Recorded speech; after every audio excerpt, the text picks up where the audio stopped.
Hello दोस्तों, स्वागत है आपका एक बार फिर से आपके अपने इस यूट्यूब चैनल पर। और आज की इस क्लास में हमारा जो टॉपिक चल रहा था केमिकल इक्विलिब्रियम, उसको हम आगे बढ़ा रहे हैं।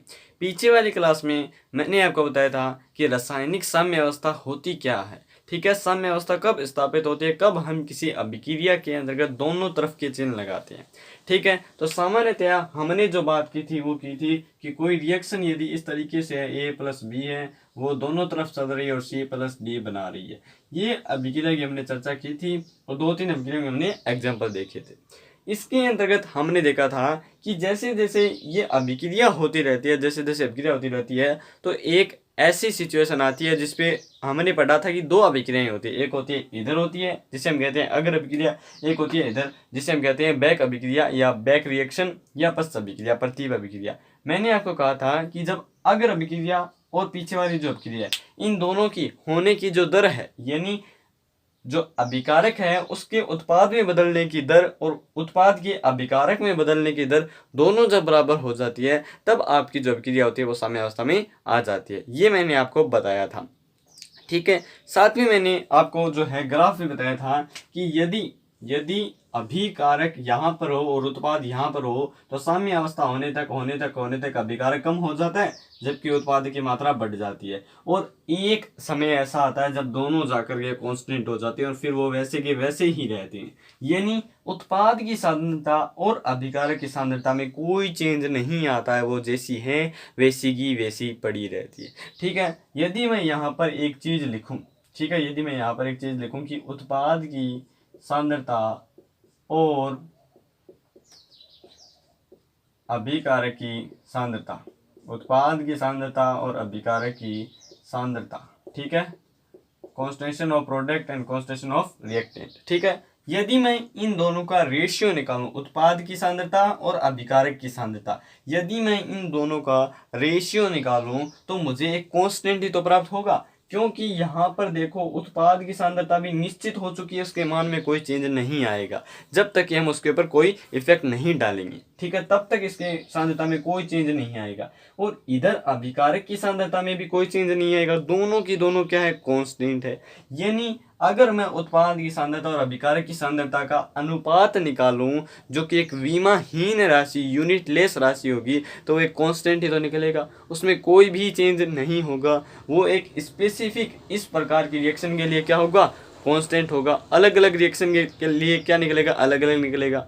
ठीक है, तो मैं उसको अगर एक कांस्टेंट लिख दूं कि उत्पाद की सांद्रता और अभिकारक की सांद्रता जो है वो कांस्टेंट रहेगी, किसी भी स्पेसिफिक रिएक्शन के लिए उसके कांस्टेंट का मान अलग अलग होगा, तो इस प्रकार मैं उसको लिख सकता हूँ कि वो कांस्टेंट रहेगी। ठीक है, अब यहाँ पर क्या है, सांद्रता, सांद्रता को इंग्लिश में कहते हैं कॉन्सेंट्रेशन, तो इसीलिए हम इसको लिख देते हैं Kc, इसीलिए हम उसको क्या लिख देते हैं, Kc। ठीक है, सांद्रता के लिए नियतांक, और यही जो नियतांक है ये इस अभिक्रिया के लिए लिखा गया था पीटर गुलवाजे और एक वैज्ञानिक और था, उन्होंने दोनों ने मिलकर, एक था गुलबर्ग और एक था पीटर वाजे, उन्होंने बहुत सारे एक्सपेरिमेंट्स किए और उसके आधार पर उन्होंने इस नियतांक को निकाला कि साम्य अवस्था पर उत्पाद की सांद्रता और अभिकारक की सांद्रता का जो अनुपात होता है वो नियत होता है, और जो नियतांक हमें प्राप्त होता है उसे हम कहते हैं साम्य अवस्था नियतांक या इक्विलिब्रियम कांस्टेंट।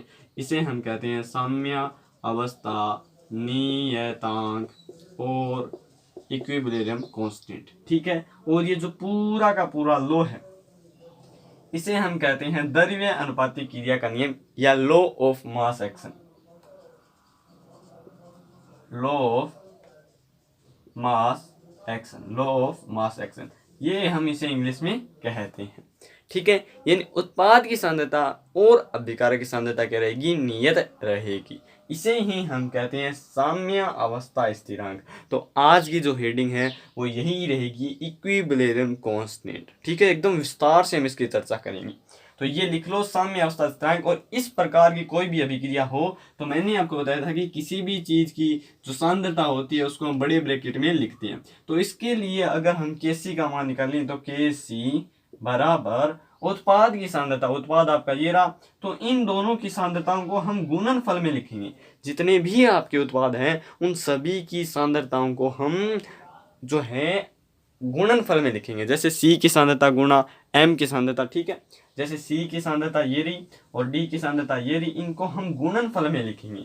इसी तरीके से A की सांद्रता और फिर B की सांद्रता, ये इस अभिक्रिया के लिए क्या है, साम्य अवस्था स्थिरांक। आपसे बहुत सारी रिएक्शन आपको दी जाएगी कि इनके लिए साम्य अवस्था स्थिरांक की गणना कीजिए। उसमें आपको साम्य अवस्था के ऊपर उत्पादों की सांद्रता और अभिकारकों की सांद्रता के मान दिए हुए होंगे, फिर आपको केवल कैलकुलेशन करनी होगी, ठीक है। तो इस अभिक्रिया के लिए जो आपका साम्य अवस्था स्थिरांक है वो होगा Kc बराबर C की सांद्रता गुणा D की सांद्रता बटे A की सांद्रता गुणा B की सांद्रता।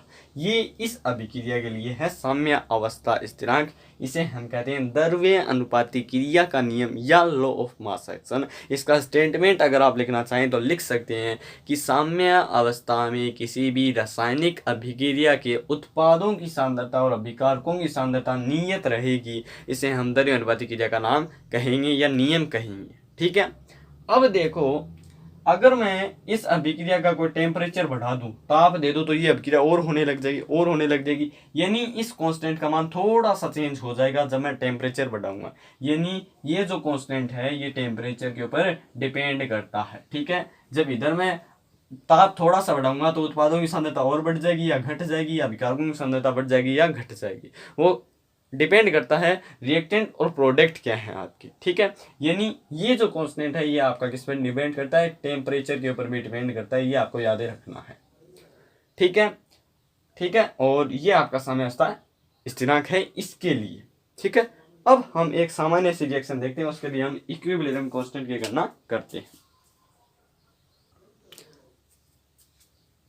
अब अपनी मेन हेडिंग चालू हो चुकी है, इक्विलिब्रियम कांस्टेंट, ठीक है। अब मैं आपके सामने एक सामान्य सी रिएक्शन लिखता हूं।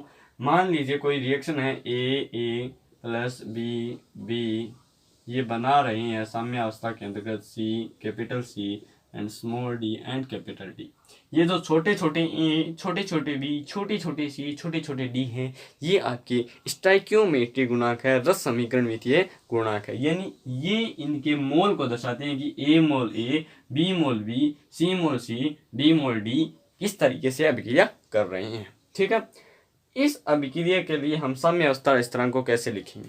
अभी जो मैंने आपको रिएक्शन बताई थी उसके अंतर्गत मैंने आपको कहा था कि यदि कोई रिएक्शन इस तरीके से अभिक्रिया कर रही है A plus B C plus D, तो उसके लिए साम्य अवस्था स्थिरांक को हम कैसे लिखेंगे? उत्पादों की सांद्रता का गुणनफल बट्टे में अभिकारकों की सांद्रताओं का गुणनफल, इस तरीके से लिखेंगे। यहाँ पर अगर हम इनके मोल देखें तो इसका है 1 मोल, इसका भी 1 मोल, इसका भी 1 मोल, इसका भी 1 मोल। ये मोल अगर हम इसके घातों में लिख दें, क्योंकि और कहीं पर तो हम लिख नहीं सकते, क्योंकि यहाँ पर तो केवल सांद्रता है, ठीक है। मोलों को तो हम नहीं लिख सकते, तो हम क्या लिखते हैं, इनके ऊपर एक एक लगाते हैं, तो इनके ऊपर कोई फर्क पड़ेगा नहीं पड़ेगा। यानी इनके जो स्टोइकियोमेट्रिक गुणांक है वो इनकी सांद्रताओं के घात में आएंगे, घातांक में आएंगे। जैसे यहाँ पर 1 था तो यहाँ पर 1 है, A के ऊपर 1 है, B के ऊपर 1 है, C के ऊपर भी 1 है, D के ऊपर भी 1 है, ठीक है। इस अभिक्रिया के लिए अगर हम इक्विलिब्रियम कांस्टेंट लिखेंगे तो ये जो आपके स्टोइकियोमेट्रिक गुणांक है ये इनकी सांद्रताओं के घातांक में चले जाएंगे, और इस अभिक्रिया के लिए साम्य अवस्था स्थिरांक का मान होगा उत्पाद की सांद्रता, और ये जो आपका इसका स्टोइकियोमेट्रिक गुणांक है ये इसके घातांक में आ जाएगा। और इसी तरीके से D की सांद्रता, ये D उसके घात में चला जाएगा। इसी तरीके से आपका जो A है वो A, और ये A आपके घातांक में आ जाएगा, और इसी तरीके से B, ये स्टोइकियोमेट्रिक गुणांक इसके घात में आ जाएगा, ठीक है। इस तरीके से इस प्रकार की रिएक्शन के लिए आपको साम्य अवस्था स्थिरांक लिखना है, ठीक है। अब देखो, जो आपकी ये जो सांद्रता है ना, ये सांद्रता आपकी जो है इसका मात्रक होगा मोल पर लीटर। ये आपकी मोलरिटी में है, ठीक है। मोलरता में ये सांद्रता आपकी व्यक्त की गई है, इसीलिए ऊपर भी मोलरिटी बट्टा लीटर स्क्वायर होता है दोनों का, और इधर भी गुणाफल होता है तो कट जाता है, ठीक है। वैसे ये हम लिखते नहीं है सामान्यतः, इसको हम स्थिरांक ही मानते हैं, ठीक है। तो ये आपका इक्विलिब्रियम कांस्टेंट होता है। कोई भी समीकरण किसी भी प्रकार के आ जाए, मैं आपको समीकरण दे रहा हूँ, उसके लिए आप इक्विलिब्रियम कांस्टेंट लिखिए H2 प्लस I2 रिएक्शन करके बना रहा है 2HI। इसके लिए Kc का जो व्यंजक है इसे हम कहते हैं Kc का व्यंजक। तो इसके लिए Kc का व्यंजक लिखिए या इक्वेशन ऑफ Kc लिखिए, ठीक है। सेकंड आपकी रिएक्शन है N2 प्लस H2 बना रही हैं दोनों अभिक्रिया करके NH3 2। ठीक है, इसके लिए भी आपको कैसे लिखना है, ठीक है, इनके लिए लिखो फटाफट से और लिखाता हूँ मैं। तो फटाफट से इन रिएक्शंस को जो है सोल्व कर लीजिए। इनके लिए, इन तीन के लिए तो आपको लिखना है केसी का व्यंजक, और ये आपको केसी का व्यंजक दिया हुआ है, इससे आपको वापिस से रिएक्शन बनानी है। ठीक है, फटाफट से कर लीजिए इनको। देखो, ये अभिक्रिया के लिए आप केसी का व्यंजक लिखेंगे तो आप सीधा सा लिख सकते हैं उत्पाद की सांद्रता यानी HI की सांद्रता, जो यहाँ पर होगा वो इसकी घात में चला जाएगा।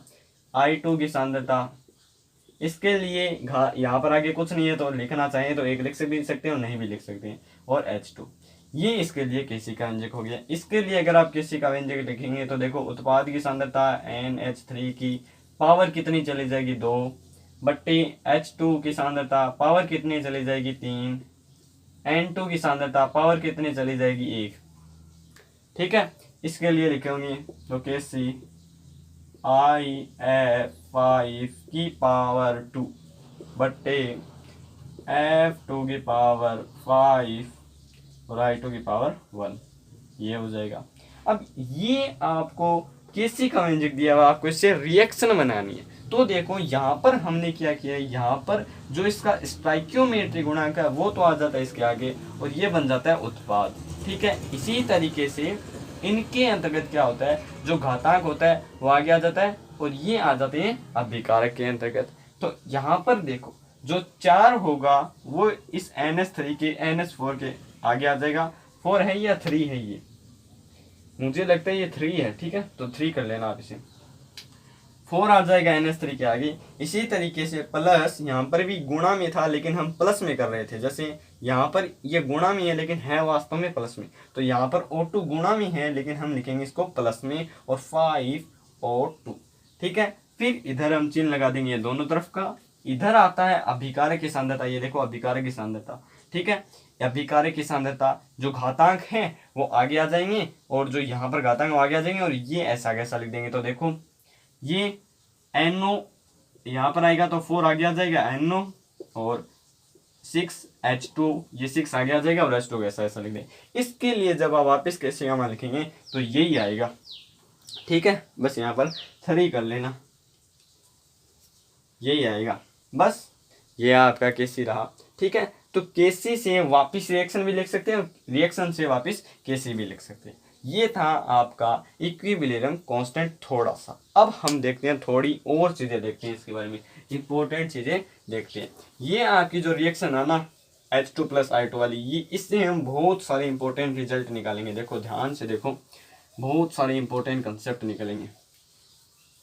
ये भी पढ़े रहने देते हैं, ये भी हमारे बहुत काम में आएगी। ठीक है, अब देखो D। ठीक है, अब मैं इस रिएक्शन को करता हूँ उल्टा। इस रिएक्शन को मैंने कर दिया उल्टा। मैंने कहा था हम रिएक्शन को उल्टा कर सकते हैं जब वो साम्य अवस्था में हो। तो रिएक्शन को उल्टा किया तो ये हो गया 2HI + H2 + I2। अब इस सीधी अभिक्रिया के लिए केसी का मान है ये, जबकि इस उल्टी अभिक्रिया के लिए अगर हम केसी का मान निकालेंगे तो ये मान लेते हैं डैश, क्योंकि कांस्टेंट अलग अलग होगा ना। तो केसी डैश का मान क्या होगा, उत्पादों की सांद्रता, आपकी बार उत्पाद ये है तो H2, I2 की सांद्रता बट्टे में अभिकारक की सांद्रता, आपकी बार जो उत्पाद था वो अभिकारक हो गया, जो अभिकारक था वो उत्पाद हो गया, तो HI की सांद्रता की पावर 2। अब इस अभिक्रिया और इस अभिक्रिया के केसी में क्या रिलेशन है वो देखो, बहुत इंपॉर्टेंट है। जेई का क्वेश्चन आता है, इससे दिखाऊंगा मैं आपको। ठीक है, तो इस अभिक्रिया के लिए केसी का मान ये है, जबकि अभिक्रिया को उल्टा कर दिया तो केसी का मान और इस केसी के मान में क्या रिलेशन है। देखो इस केसी के डैश को हम ऐसे लिख देते हैं, इन दोनों को, ये एक गुणनफल ही तो, इस गुणनफल को हम ले जाते हैं इसके नीचे, क्योंकि बट्टे में जो कुछ भी होता है वो ऊपर जाता है। तो एक लिख देते हैं यहाँ पर और यहाँ पर लिख देते हैं HI की सांद्रता की पावर 2 और बट्टे में लिख देते हैं H2 + I2।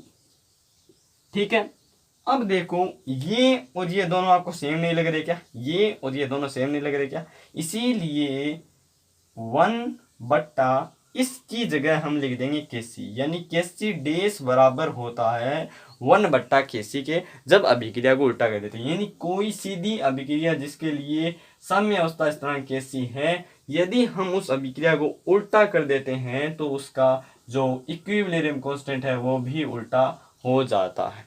ठीक है, ये बात आपको ध्यान में रखनी है। अभी मैं आपको प्रश्न कराऊंगा, ठीक है, सीधी सी बात। तो कोई भी अभिक्रिया जिसके लिए Kc का मान है Kc, समय स्थिरांक का मान है Kc, तो उसके लिए जो है अभिक्रिया को अगर उल्टा कर दोगे तो इसके लिए समय स्थिरांक का मान हो जाएगा 1/Kc। ये आपको ध्यान में रखना, ठीक है। ठीक है, अब दूसरा इंपॉर्टेंट महत्वपूर्ण रिजल्ट देखो। इस अभिक्रिया को मान लीजिए मैं सबको 2 से गुणा कर देता हूँ, यानी इनके मोल जो है वो मैं बढ़ा देता हूँ। तो 2 से गुणा कर दिया, इधर 2 से गुणा कर दिया, इधर 2 था पहले से, फिर 4 हो गया। ठीक है, अब बैलेंस है। अब जो पहले वाली रिएक्शन थी उसके लिए समय अवस्था स्थिरांक का मान था ये, इसके लिए समय अवस्था स्थिरांक का मान निकालते हैं Kc डबल डैश निकाल देते हैं, क्योंकि डैश तो हमने निकाल दिया। तो Kc डबल डैश का मान अगर हम निकालते हैं तो hi⁴ उत्पाद की सांद्रता घात, और इधर लिखेंगे H2⁴ और I2⁴ अब इस Kc डैश में और इस Kc में हमें रिलेशन निकालना है। देखो ध्यान से, मैं इसको ऐसे लिख सकता हूँ, इसको मैं यहाँ पर लिखता हूँ। देखो Hi की सांद्रता की पूरे की सांद्रता, अब घातांक में जब गुणा होती है तो ये गुणा हो जाते हैं, 2 दूनी 4। इसी तरीके से मैं लिख देता हूँ H2 गुणा I2 की घात 2। अब मैं इस पूरे के पूरे बड़े वाले ब्रैकेट को एक पूरा सा ब्रैकेट बना देता हूँ और ये इस प्रकार हो जाएगा। अब इसको मैं लिख देता हूँ घात 2। अब ये और ये दोनों सेम नहीं है क्या, देखो, तो मैं इसकी जगह लिख सकता हूँ Kc और ये हो गया 2, यानी Kc डबल डैश बराबर हो गया Kc⁴ के।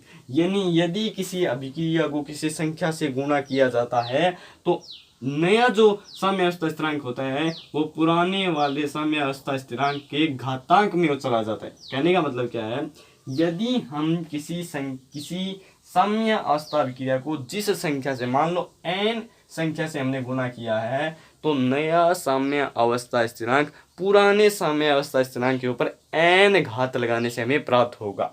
देखो, हमने इस रिएक्शन को 2 से गुणा किया है, तो नया Kc पुराने वाले Kc के ऊपर 2 लगाने से हमें प्राप्त हुआ है। तो इसी तरीके से यदि आप किसी भी रिएक्शन को n से गुणा करते हैं तो नया स्थिरांक पुराने वाले स्थिरांक के ऊपर n लगाने से हमें प्राप्त होता है, जब आप किसी अभिक्रिया को n से गुणा कर देते हैं। पहले अभिक्रिया के लिए Kc का मान कुछ और था, फिर हमने उस अभिक्रिया को किसी n संख्या से गुणा कर दिया, n कुछ भी हो सकता है, तो नया जो समय अवस्था स्थिरांक होगा वो पुराने वाले समय अवस्था स्थिरांक के n घात में होगा, वो उसका हो जाएगा नया समय अवस्था स्थिरांक। ये बात आपको ध्यान में रखनी, ठीक है। अब हम अगली क्लास के अंतर्गत करेंगे साम्य अवस्था स्थिरांक के बहुत बढ़िया बढ़िया जेई के क्वेश्चन, ठीक है। तो please be connected with me, आगे वाली क्लास में हम जरूर क्वेश्चन करेंगे, ठीक है। बस एक बार इनको याद में रखना, ठीक है। ठीक है, धन्यवाद दोस्तों।